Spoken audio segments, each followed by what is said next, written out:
Like I said, if you literally go to every goal in every series, they look like the best team in the world. Okay, this is my early prediction. My early prediction is that Oxygen won't win the next two. I come across as a bit of an Oxygen hater, but like I don't mean to. That's our best team. That's our region's strongest team. Are you guys ready for some European analysis? EU final time.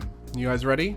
YouTube mode activated. So we just had the European full open, so the first regional of Europe, and we have a winner. Oxygen Esports coming out on top. Overall, Karmine Corp looked better, especially Exotic looked amazing there. So it set us up for an amazing final where Karmine Corp started off strong, timeout buff came in for Oxygen, and then they just swept the rest of it with 3 wins on the trot. So we'll get to watch that now. Yeah, so if we look at the stats here, you're going to be most impressed by Archie in the final, but I think what I do want to do before I get into this final is just show you the stats from the semis for Joriah's, because Joriah's didn't do as well in the final here in terms of stats, but like if we have a little look over here in the semis, it was actually unreal for Joriah's. So players, and then we look at by win percentage, and you can see here 645 points per game. I mean, everyone on the team got outrageous amount of points. 2 goals per game. I think he had a 1.8 octane rating. Shooting percentage was really high, getting a lot of assists, loads of saves as well. This was genuinely unreal from Joriah's, and he was moving nice and fast. But we're looking at the finals now. We'll have a look at that Joriah's performance on a separate analysis. But in the finals, I think everyone looked really solid. You know, Vatira doing his duty in defense as always, getting lots of saves. Archie was just so good in the neutral game. And this is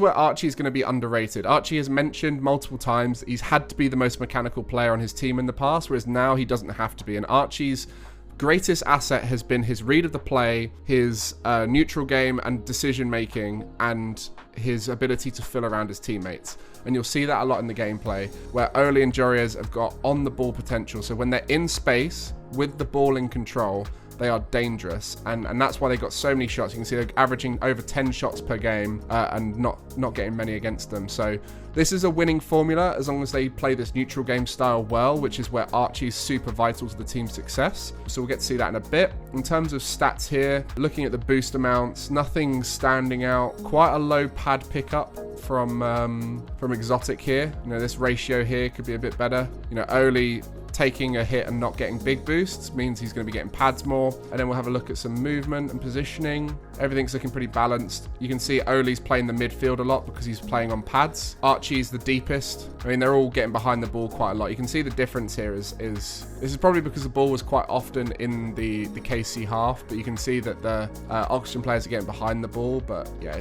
I mean, I highlighted that I meant this one, and this one. We're attaching Vatira in front of it a little bit, which is not huge. It's not like nothing too crazy here. It's just something to look at. Movement stats. Vatira had the most boost use, moving them fastest. Doesn't surprise me. Itachi spending a lot of time in the air. He's always been a bit like that as a player. Exotic quite grounded, but nothing too crazy here. So overall, this is what we're seeing from the high level matches. The stats aren't showing any major weaknesses. There's not any like obvious flaws in the team. The only thing right now I'd say is Itachi's quite low on average boost, but Itachi's flying for a lot of stuff, it seems. Let's just get into the games. Let's watch from Vatira's point of view. So we mentioned Oxygen's kickoff being one of their strongest assets, and straight away we get a kickoff goal from the boys. We made a whole video about Oxygen's kickoff. If you want to check that out, we'll put a little link to that here. But we can see they just seem to play the kickoff very smart. And they're very good at just challenging well. And then, like you can see here, Oli hasn't rushed into the play, right? So he's taken the back boost, swung a little bit wide out there, but didn't waste too much boost on it, and it's got upfield. Angled a bit dodgy here, actually, to be fair. Thankfully, the kickoff was strong enough. But yeah, that's just a great 50-50 from Joriah's. This is mostly on Joriah's, this kickoff. So really tight cheat, knowing that Archie's trying to win it. Comes in close. I don't know how much they know about that, but yeah, that's a string of decisions that's pretty solid. Oli's boost grab wasn't ideal, but it was solid. We see again the guys valuing positioning over speed on the back corner boost grab. Oh, lovely stuff. Their offense is so... Oh, that should be a goal there from Oli. But this is great offense here from Oxygen. Archie's shot, sends out to the side. Joriah's reads the play well. Tries to be a bit creative. Archie comes in, takes the shot. breaks him down. Like, this is just prime aggression from Oxygen.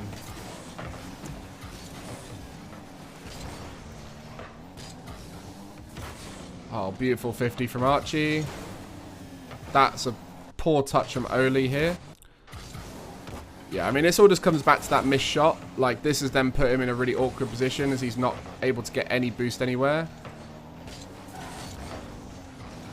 Maybe could have rotated and got that back boost and he would have been fine here. But yeah, almost led to a goal there from Oli just from the missed shot, meaning he was then out of boost rotation. What is... I mean, this is game one, so I guess there's some nerves going on. But yeah, just a little bit too close there from Exotic.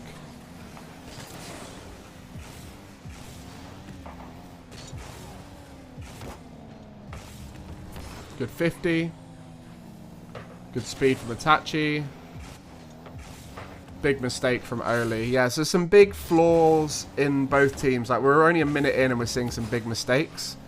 You know, a little bit of that will be from the pressure, like just the fear that the opponent's going to be there. I can't remember exactly what it was that Billy said in the timeout, but I believe Billy said something like, guys just need to calm down, because you can see they are a bit panicky at times. Especially Oli has been a bit panicky so far. For the KC guys, you know, they're looking a little bit rushed, but then equally, these players...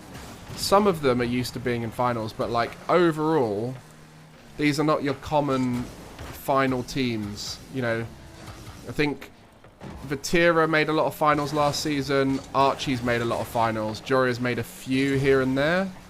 But outside of that, right, these players haven't made finals much. So there's going to be a little bit of extra nerves from that. No matter how good a player you are, and no matter how much you work on your performance mindset when it comes into any match of Rocket League, there's always going to be an element of the further you get through a tournament, if you get further than you ever got before, you might feel the pressure a bit more, which is why sometimes when you see the upsets from teams that don't normally make finals making finals, it's when they've got that mindset of they're just happy to be there.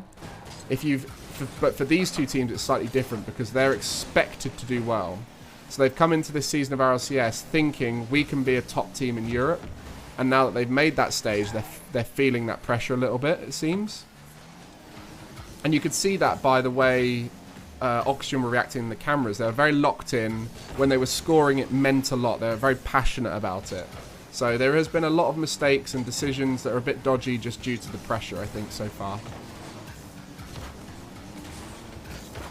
Could have been a goal there from Joriah's. Just didn't quite make the right decision. But he's done the right things in terms of he's tried an option that he can recover from quickly. Good touch. Could have been better, actually. That's a lie. But equally, had to make a touch. What a read from Archie. Archie's read of the play is so good. You can see KC are waiting at the midfield quite a lot. They're sort of poised in this off-the-ball position, waiting for Oxygen to panic and hit the ball away, which has been working for them, to be fair. They've had a few opportunities off the back of it. But again, that's sort of the first game downloading. You know, you're learning what your opponents are doing. You're trying to work it out. You're trying to work out what the decision-making is. So there's a lot of similarities, just to highlight, Itachi here and Archie. There's a lot of similarities between the two of them. Itachi's adding a lot of value with not very much taken away, you know, like he's doing a lot with very little boost. You see here, 50-50, another 50-50. All three players have been taken out of the play to an extent there.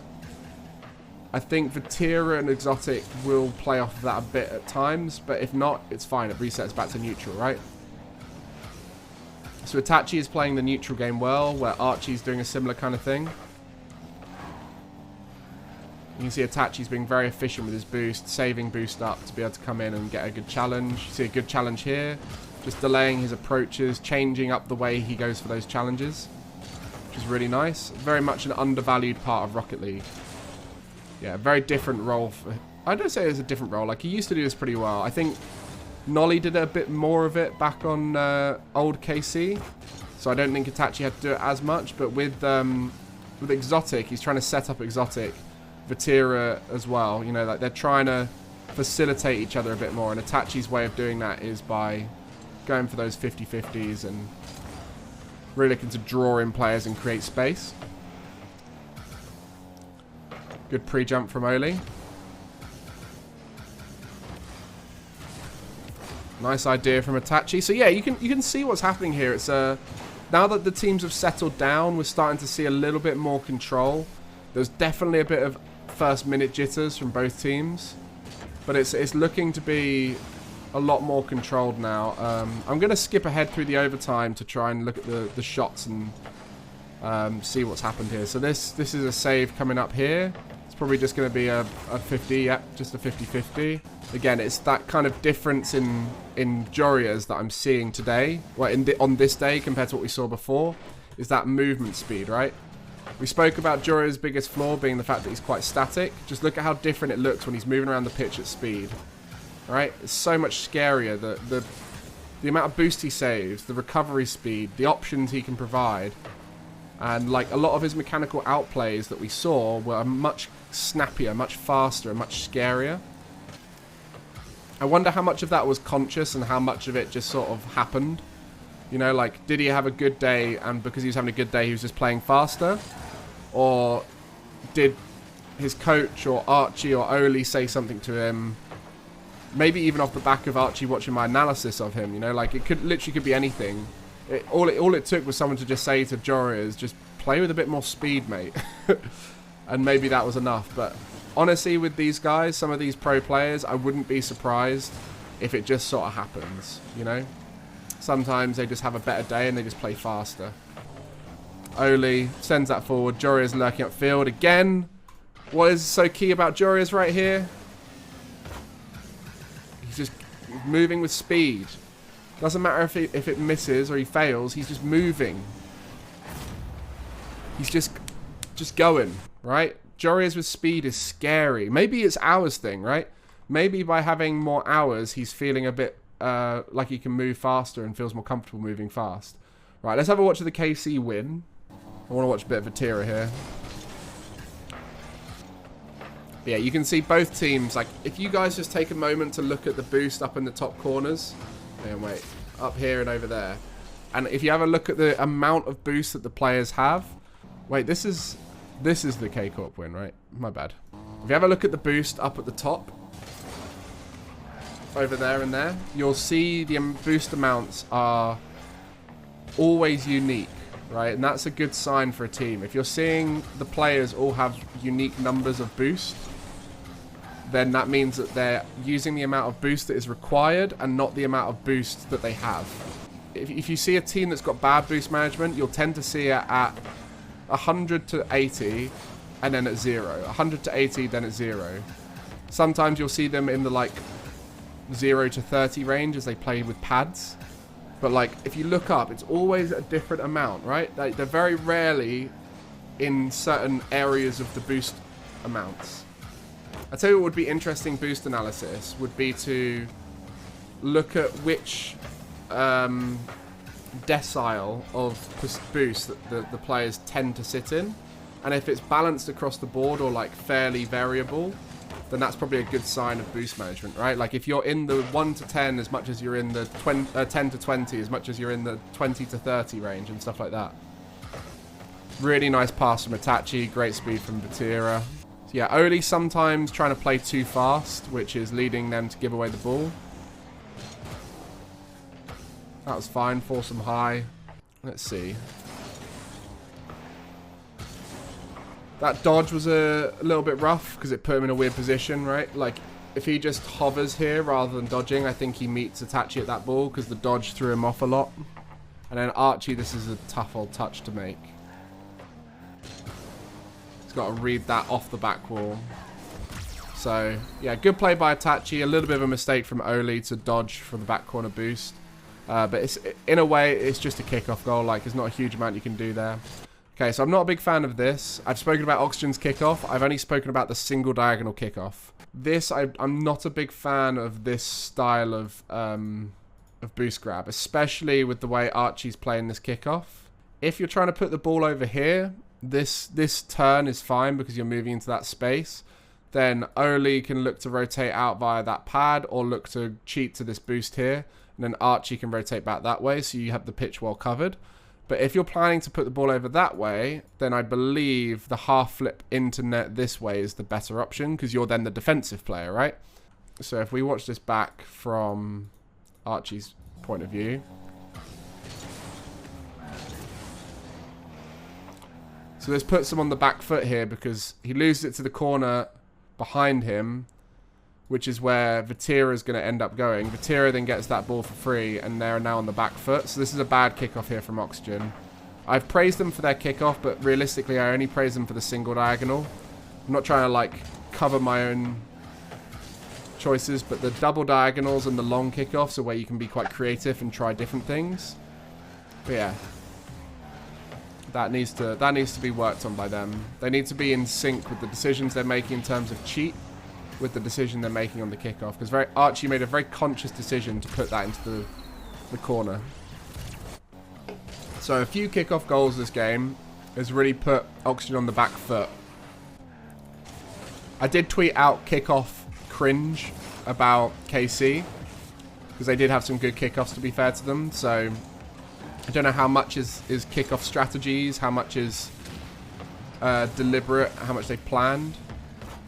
But yeah, their kickoffs seem to be really good. That's really good vision here from Oxygen.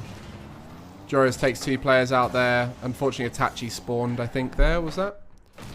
Itachi spawned right on this ball, which is really unfortunate. Archie puts that back mid, yeah.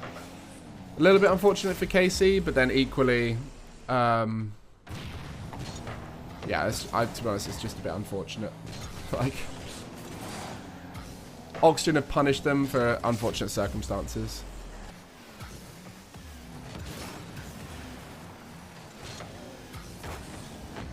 I remember this, actually. Let's watch this from Archie's point of view, because I wanted to see this from Archie's point of view.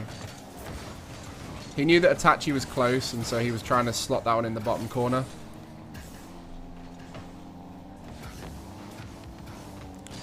You can see what the mindset was. But again, it's like when you've got a team that's playing well and puts a lot of pressure on you, it does make you panic in a lot of situations. I don't think we need to watch much more of this game.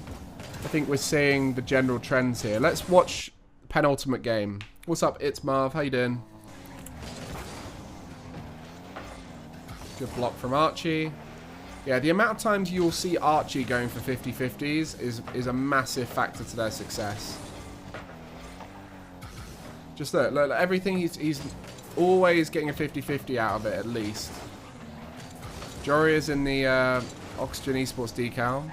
But again, we see here, this offense, Archie, really good 50. Oli misreads it, backflips, passes it back to Archie, who 50s it. But, like, why is this bit of offense dodgy from Oxygen? I'll play it from here. So Archie plays into corner, gets good 50. Right now, I would say Oxygen are on the front foot, right? They're low on boost, but they're on the front foot. Right, Exotic's alone in net. Basically, at this point here, Oli and Joriah's have next to no boost and no momentum. Archie has boost and momentum, and he tries to come in and go for this play. Realistically, Archie should have been rotating out, I think, to give them the space to go. And you can see here, Joriah's a bit static in the middle. Got there a bit too soon. And also his boost management's pretty poor right here, right?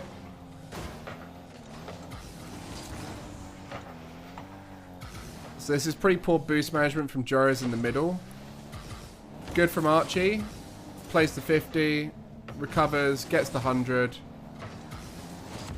Just tries to 50-50 to recover it. Alright? Yeah, Joriah's needs to be at this point thinking, if I turn back in with 16 boost, there's not going to be much I can do anyway, right? Like, if Joriah's is here with 16 boost, there's not a huge amount of options anyway. Like, what can he realistically do? If the ball sort of falls out here, he might be able to take a shot, but the chances are he's going to get blocked or dunked or whatever.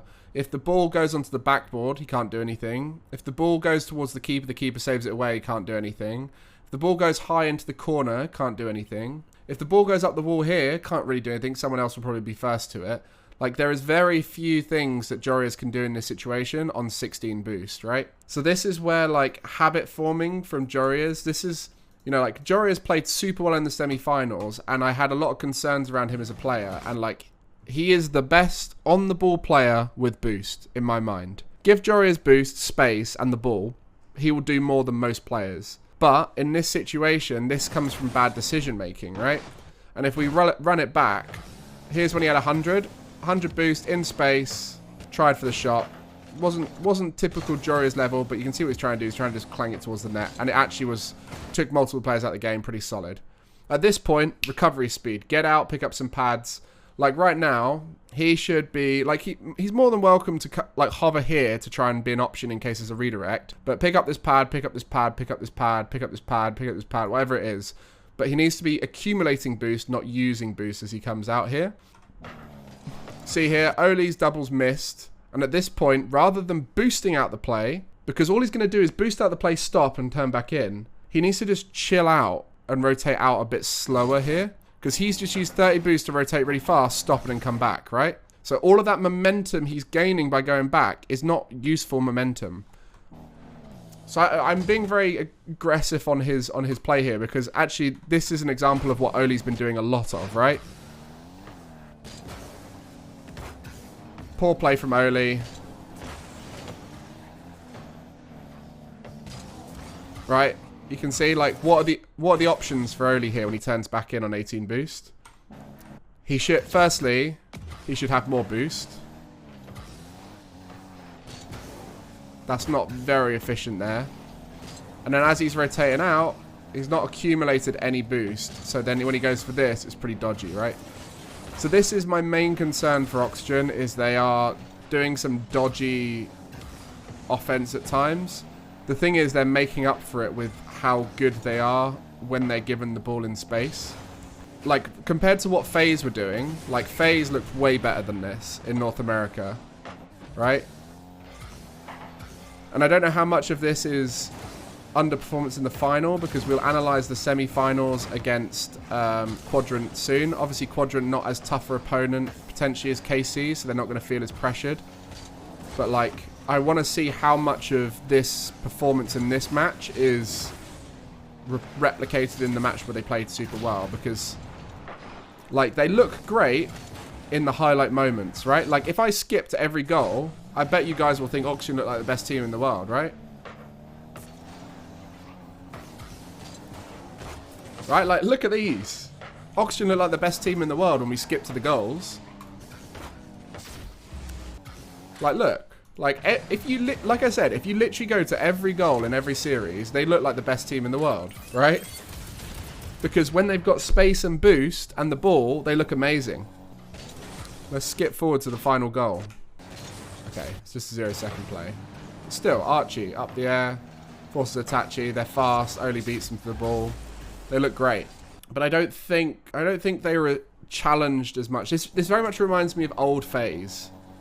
You know, like this gives me old FaZe vibes, where I think if they keep playing at this level, obviously I need to look at the semi-finals to see if it's the same in that.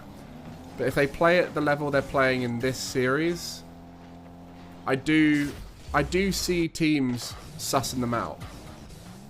Like, look. Every goal, they look amazing. Fake flip reset, gets the 50, scores the goal. Let's look at this next goal. Archie up the wall to Joriah's. Oli's in the middle. Archie goes up nice and... Okay, this is a bit of a overcommit from KC that gets punished. Really smart from Joriah's to not go for the ball. Goes to the bump, 50-50. Goes to the... Let's have a look at this goal. Like, legit, if we just go to all the goals, I genuinely think Oxygen are unreal. Great shot.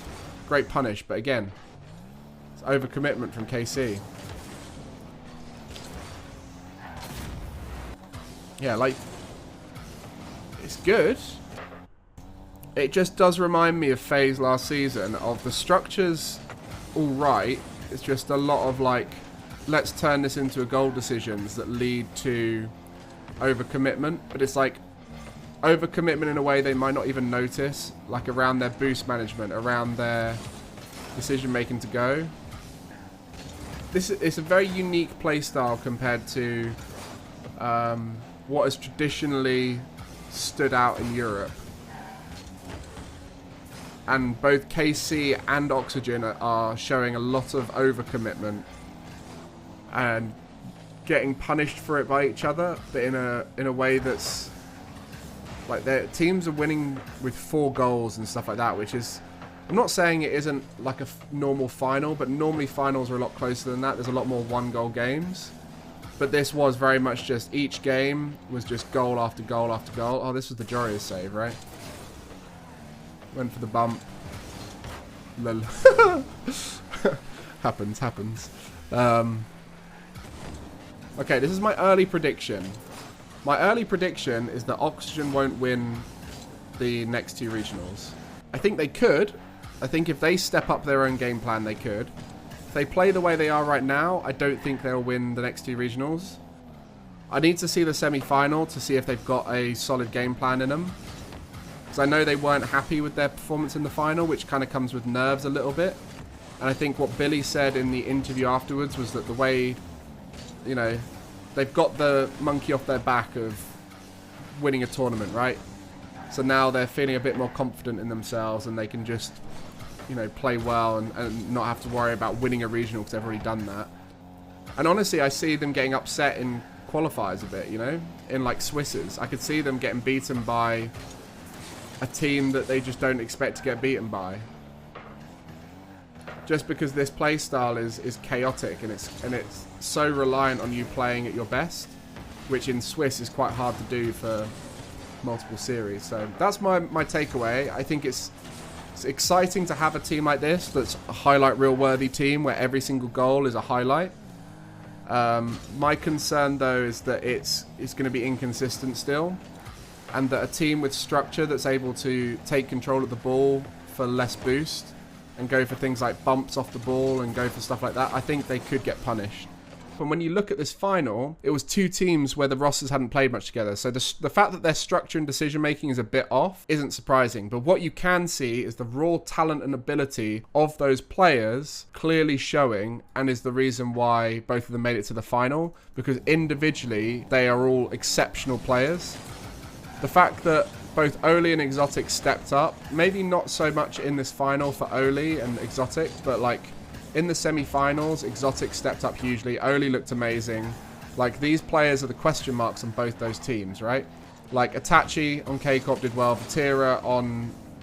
I mean, literally just like last year's results. Exotic and Oli had the lowest results. So to see them both stepping up is good signs for them. So that's my takeaway from these 2 teams. I still think they got a lot to work on. I still think the play styles are going to take a bit of time to get used to. K-Corp are throwing themselves about a bit too much and not sort of playing the neutral game much. Same thing with Oxygen. I think a team could punish these guys if they just break them down with some bumps, 50s and stuff like that. Yeah, it's very ball chasey, very mechanical. And now we've got so many mechanical teams in Europe. You know, we've got Moist, we've got Liquid, we've got these 2 teams.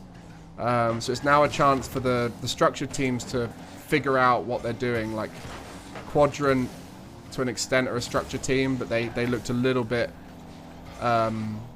too simple with their game plan. Obviously, it worked against BDS, but like they will get found out pretty quickly if they play at that level. They need to step up with quality, especially Wave. I think needs to step up. But yeah, the structured teams, the ones that are a little bit more focused around good plays, will need to step up. But yeah, the raw ability of these 6 players in this lobby, I think we'll see them consistently make it to majors from Europe, and with time will mature into being potential world champion contenders if they can get that structure down. How do you guys feel about that analysis? I come across as a bit of an Oxygen hater, but like, I don't mean to. It's just, that's our best team. That's our region's strongest team.